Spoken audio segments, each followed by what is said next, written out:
Hello everyone and welcome back again. Today's video is just to show you how I made this quick delicious fish pepper soup. This period, you all know that we are in the winter and it's very cold, so you need something to warm up your body, and at the same time, with this virus going on, you need some herbs, some spices. So this fish pepper soup is loaded with African spices, and those spices are medicinal.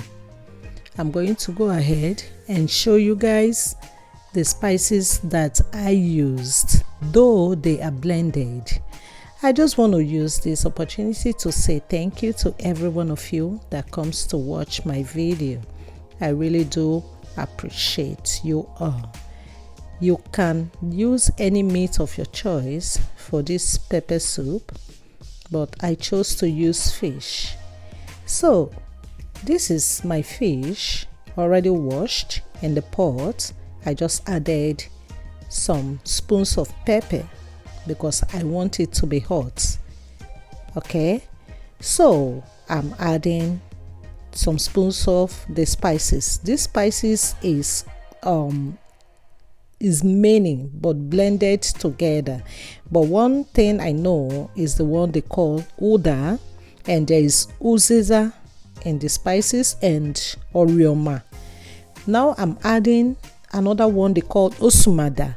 So those of us that came from Nigeria knows what I'm talking about. And if you are not from Nigeria and you need somebody to get you these spices, you can get it from Amazon, and maybe you have a Nigerian friend that can get or share with you, because this is very medicinal. So I added all, and I have to mix everything together so that it will start cooking with the fish.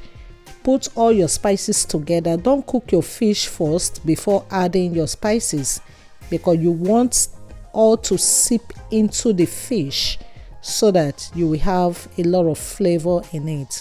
You add your salt, make sure it tastes well. Add your chicken bouillon or any of your spices, then you cover it up. And here is the fish pepper soup. This is very easy. You can toss this into the pot as long as you have your fish already washed and in the freezer. All you need to do is to rinse it up and put it in the pot. So thank you guys for watching, and I will see you all in my next video by the grace of God. Bye.